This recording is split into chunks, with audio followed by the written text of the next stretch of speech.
At an early age, repression takes the form of dissuasion and is used to educate slaves. They must forget their servile condition, their prisons and their miserable lives. The sight of hypnotized masses connected to the screens that accompany them in their daily lives is proof enough.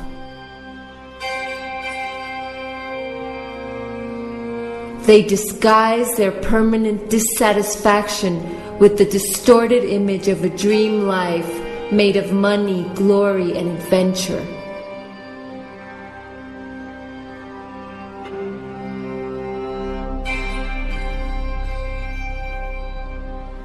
But their dreams are as deplorable as their miserable life. There are images for everything and for everybody. Those images constitute the ideological message of modern society and serve as means of unification and propaganda. As mankind is stripped from his world and his life, these images multiply.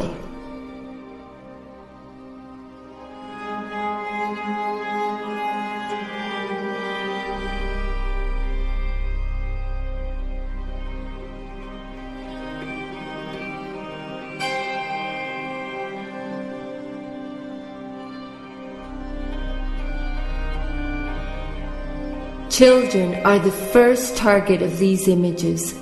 They must be made stupid, bereft of any reflective and critical thinking.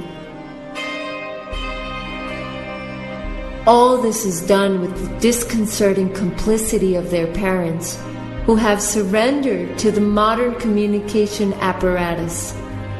They themselves buy the commodities that enslave their offspring.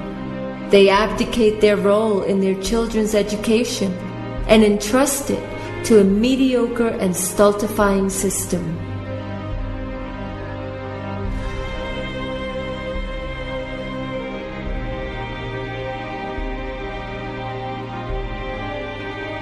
There are images for all ages and for all social classes.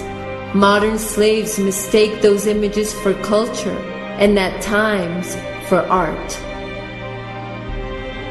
The market relies on the basest impulses to sell any commodity. It is women, doubly enslaved in today's society, who pay dearest. In it, she is reduced to being a mere object of consumption.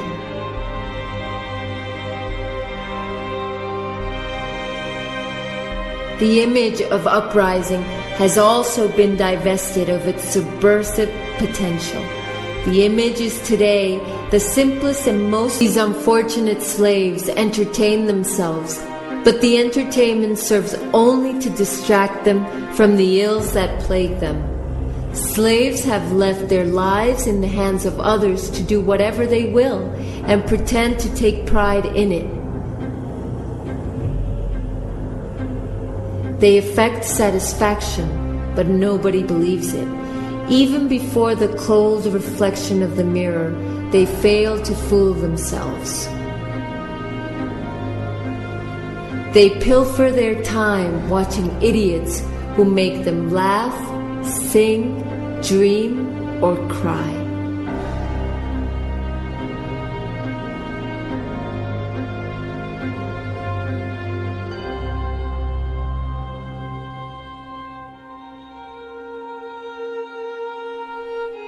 The sports media becomes a channel through which slaves feel the success, failure, effort, and victory they no longer experience in the flesh.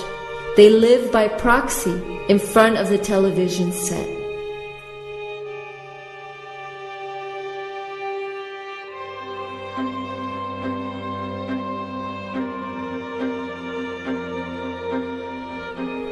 While the emperors of ancient Rome lulled their people into submission with the promise of bread and games, today's acquiescence is procured through entertainment and the consumption of emptiness.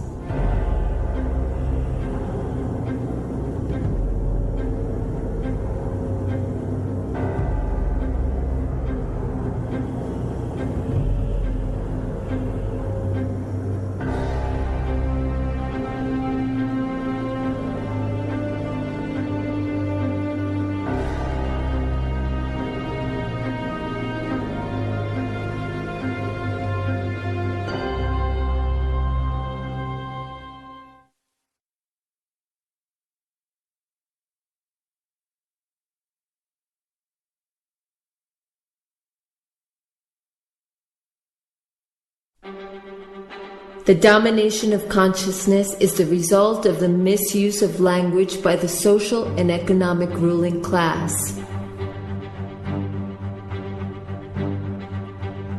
As the masters of all means of communication, the power elite disseminate the market ideology through the fixed, partial, and concocted meaning it gives to words. Words are invoked as neutral and their definition is evident. However, when controlled by power, words fix a very different meaning to the reality of life. It is primarily a language of resignation and impotence. It is the language of passive acceptance of things as they are and should remain. Words are the lackeys of the dominant system of life. Our use of the power's language condemns us to impotence. The resolution of the language issue is at the core of the struggle for the emancipation of humankind.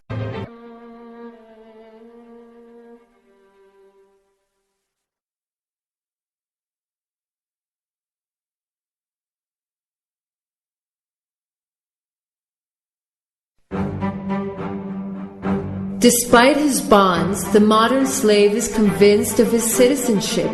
The illusion of choice and free determination is fueled by the ability to vote and freely elect those who will conduct his affairs.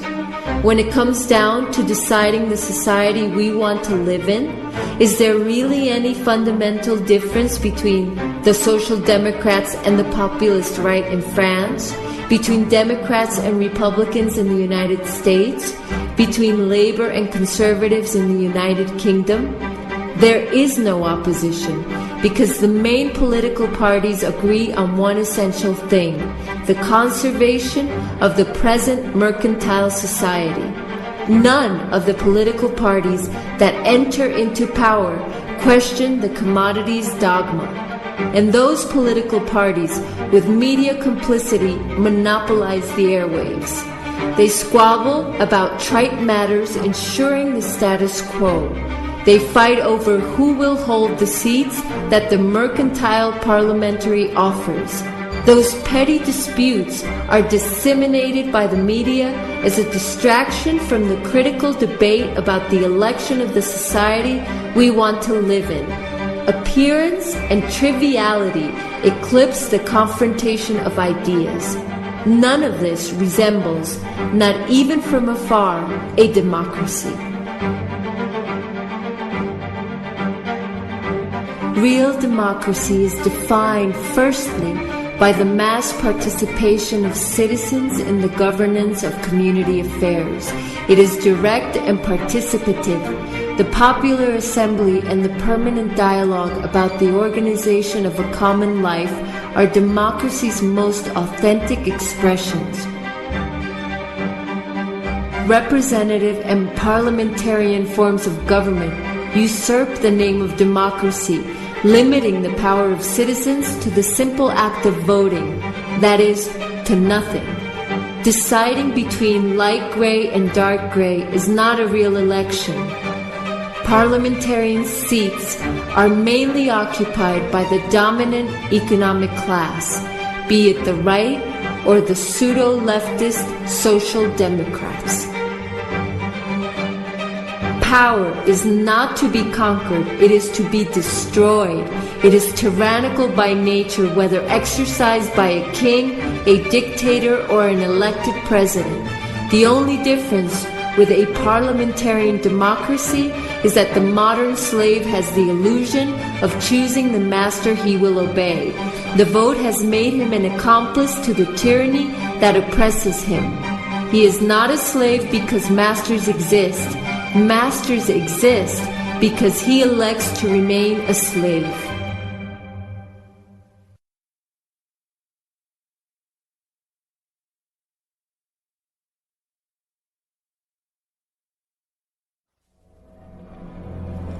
The dominant system is defined thus by the omnipresence of its mercantile ideology. It occupies every space and every sector of life. It calls us to produce, sell, consume, and accumulate. The dominant system has reduced all human interaction to dry mercantile relationships and considers our planet a mere commodity. Our duty is to be servile. The only recognized right is the right to private property. The only God it worships is money. The right to appear is monopolized by those in power. The stage is reserved for the men and speeches that uphold the dominant ideology. Critical thinking is drowned out in a sea of media that determine what is right and what is wrong, what can and cannot be seen.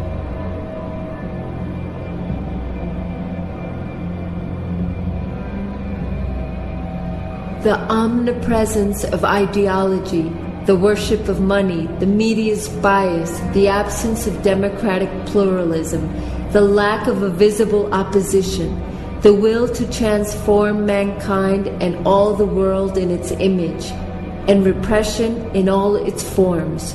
Behold, the true face of modern totalitarianism.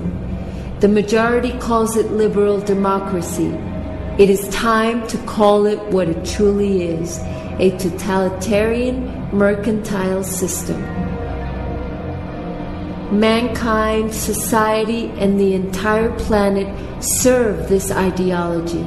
The totalitarian mercantile system has achieved what no other totalitarian system could: hegemony over the world through its ideology. Today, exile is impossible.